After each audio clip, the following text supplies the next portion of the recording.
Hello there everybody, and welcome to this feature presentation on YouTube. I am King Mac, your hamburger pal. Thank you all for watching. Be sure to enjoy a hot fresh cheeseburger along with some delicious golden french fries, a tasty milkshake, and a nice soft drink. Also be sure to grab some hot buttery popcorn while you're at it as you enjoy this episode of TTBurger Game Reviews on YouTube.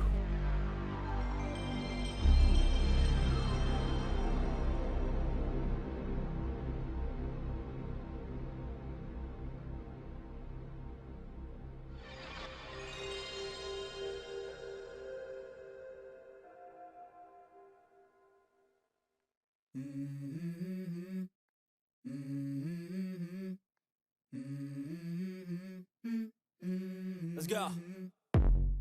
I wake up to a little bit of drool on my pillow, feel like Welcome back, my friends.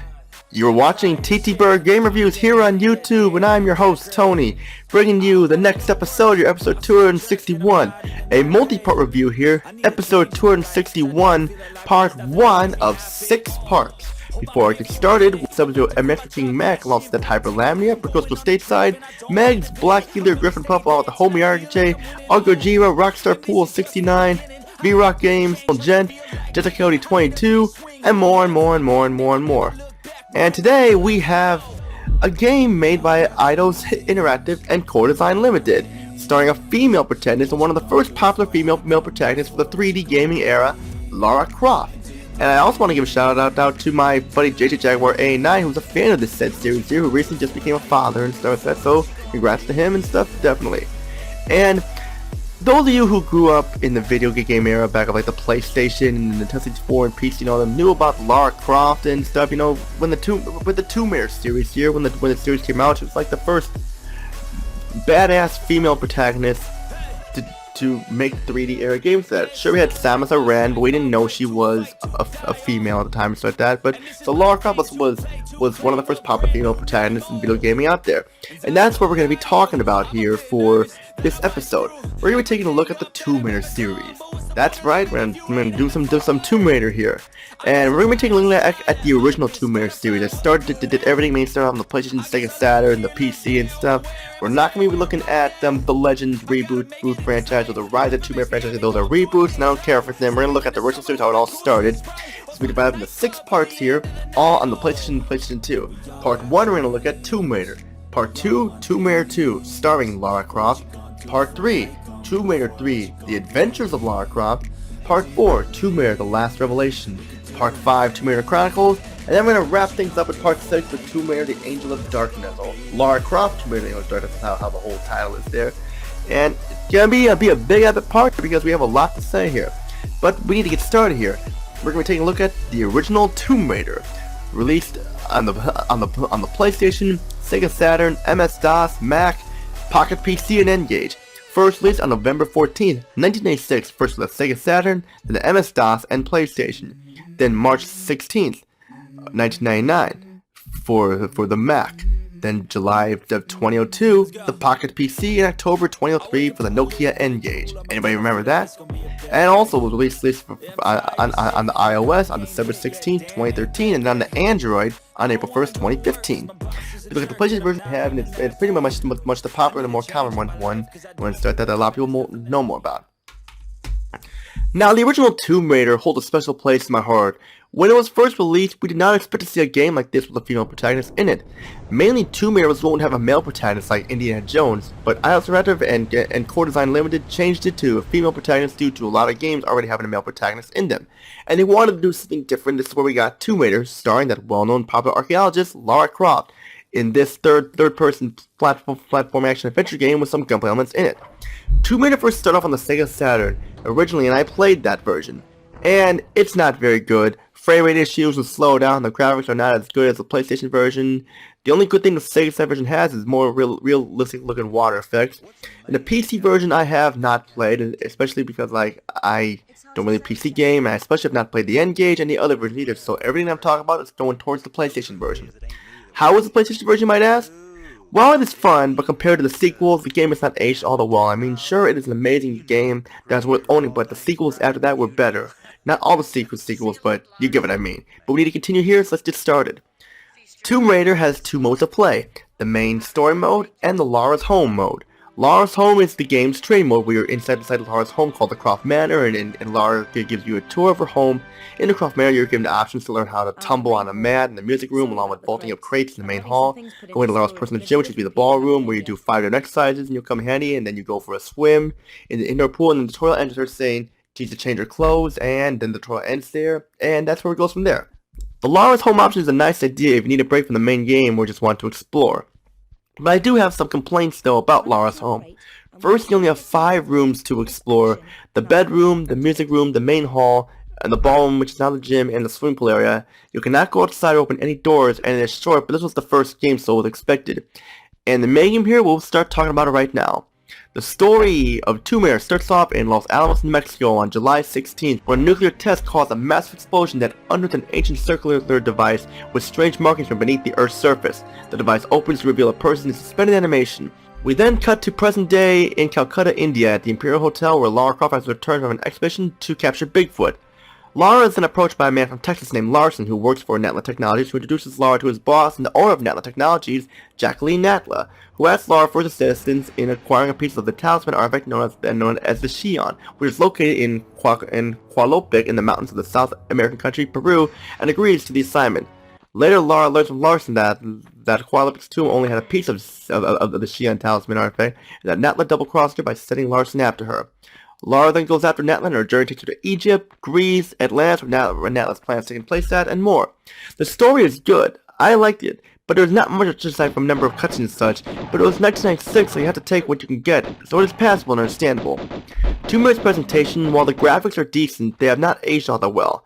The character models look okay, but they have these weird looking faces and animate like robotic rubber chickens that have circulated his performance, and on top of that, Lara's character model, while it is the best looking of the bunch, I have one problem, and that is her ponytail and her hair. I understand the developers were limited in what they could do for the graphics, the technology and everything, but was it really that hard to animate a ponytail? I mean, the ponytail doesn't even go down all the way, like disappears like before it even reaches her neck and everything like that. So it looks like she has long hair, or she's got like something in her hair that's like a stick in her hair or something like that. And that's just what I'm saying there. And some of the characters look blocky and outdated, but still the character models I've seen worse though. The enemy meats you fight are cool looking. There's a big variety of them, like wolves, crows, alligators, rats, and mummies that explode, and you have dinosaurs and more. Sure, it's not listed to fight dinosaurs, but it's badass indeed. The environments are good and detailed, and everything looks ancient and old and historical-like, which I enjoy. But the problem I have here is, sure, they're detailed, but that's all you explore. No going outside except for a small part in Peru where there's no sky at all, but for the most time you're inside mines and such. The water looks really good for its time. Sure, the Sega Saturn version had better water, but the PlayStation version comes pretty close. I mean, what would you rather have? Slow frame rate, better water effects, or smoother frame rate and not so good water effects? I mean, pick your choice. I choose the smoother frame rate and not so good water effects. The pre-rendered cutscenes look nice, a little dated, but still look good. Tomb Raider's sound could have been better in the sound department. The music is awesome. That has that adventure explorer feel to it, especially the main thing you hear in the menu. Some of the other songs I like the one you hear when danger's approaching, sound good. The only problem is that the music very rarely plays, and it's not a big issue, but the music sounds really good, where you wish you could hear it more often. The voice acting is not the best, could have been better. Shelley Blonde voices Lara Croft, is the best part of the voice acting. She tries her best, but the other actors sound over the top, so I sound like they are hokey, corny villains, sound laughable and not serious. The weapons all sound like toy pop guns. The only weapon that sounds realistic for the most part is the Uzi. And the walking sound effects, sounds and the splash water effects sound good, but still, that's just me. The gameplay in Tomb Raider is fun and memorable, and the first game to give us a new experience with Lara Croft as she explores the mines and caves and ruins to find the Xion and putting an end to Natla as she is the traitor. Lara Croft will go all over the world, from Peru, Greece, from Egypt to Atlantis and stuff. As Lara Croft, you'll spend time jumping on platforms to get from point A to point B. You'll also be using your weapons to survive by shooting enemies who come in your way. You have weapons such as Lara's trademark dual pistols, which are in almost every Tomb Raider game, dual magnums, shotgun, and dual Uzi, along with you'll find items like medkits, small and large, ammo located in parts of the level, and more. You also need to solve puzzles such as moving a block to reach the higher platform, jumping from platform to platform before they collapse, doing running jumps to reach platform, or opening locked doors by pushing switches or finding keys or other items hitting floor tiles to open cages that are on a time limit before they close, and more. Lara can also swim, dive underwater to look for items and more while being careful so you do not run out of air. You also have boss fights which put up a challenge for you, and believe me, they are challenging indeed. You also have other obstacles like dodging spheres and boulders and trying to avoid falling and more. It's a challenge indeed. We have a fun game here, but we have the negatives we have to talk about. First, the controls are stiff. I know they are tank controls, and I like tank controls, it's just here they are stiff at times, especially when turning. Lara turns like hands on a clock. There are not a lot of weapons, there are only 4 of them like I mentioned, which are the pistols, the magnums, the shotgun, and the Uzis.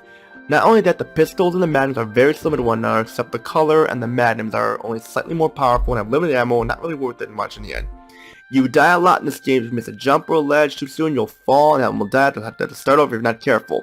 The enemy AI is not balanced at all and stuff like that. They're not really balanced at all. Especially because like some enemies take more hits than they should, especially with the auto aim. Sometimes the auto aim is not really the best. Lara's home is not that deep. There are secrets in each level that have items to help you, but they are hard to find and easy to miss. Some of them have health and ammo that can help you. The levels are huge where it's easy to get lost and you can run into dead ends a lot where you'll wander around like an idiot for a half hour until you realize that, oh, this is where I needed to go the whole time and what the fuck. I do not mind big level stuff, but it's easy to get lost and stuff too, especially with the unbalanced AI and stuff. And I will admit here, I did have to use cheat codes to help me here because I had a really tough time trying to beat the game here. It was really hard. And I know a lot of people are not going to like that I used cheat codes and stuff, but believe me, I had to help me beat the game. And there are a lot of people too who needed help beating these games here as well because of the cheat codes and stuff, because of how the difficulty and everything like that. So if this offends anybody, I apologize. It's not my intention to piss anyone off by using cheat codes. The worst part of Tomb Raider is the save system. To save your game, you need to find these blue save crystals that are scattered throughout the levels. You can only use them one time, and if you save with very little health or very little ammo, you are fucking to redo the level over again. This is also frustrating when you are so close to the end and you fall and die have to start back at the save point. You must do a huge chunk of the level over again, and it can get frustrating and make you want to rage quit. This is also present in the Sega Saturn version too with the save crystals. The PC version lets you save anywhere. Thankfully, future installments allow you to save anywhere and stuff no matter which console you have and stuff. Still a fun game for the first Tomb Raider, just that it hasn't aged all that well and stuff like that. But we gotta give it credit for it too, because this was the game that started Lara Croft's journey and everything like that, and if it weren't for this, we wouldn't have Lara Croft. And that's pretty much what I gotta say about Tomb Raider. Final thoughts, if you're looking for some Tomb Raider to see how it all began, Tomb Raider should not disappoint at all. The rating I give it is an 8 out of 10 because of the problems I have with it, but it's a game that's still definitely worth checking out if you want some Lara Croft action to see how it all began. And that's it for episode 261, part 1 of 6 parts. Stay tuned for episode 261, part 2 of 6, we'll look at Tomb Raider 2, starring Lara Croft. And how does this game fare? A lot of people can consider this the best game in the bunch, or it's better than Tomb Raider and stuff. Like, how does it fare? You have to find out next, which all I gotta say is, this is Tony, peacing out, have a good day, and see you all in my review of Tomb Raider 2, starring Lara Croft for the PlayStation. Take care, everybody. And this is just the beginning. I need a big change, help me feel like living.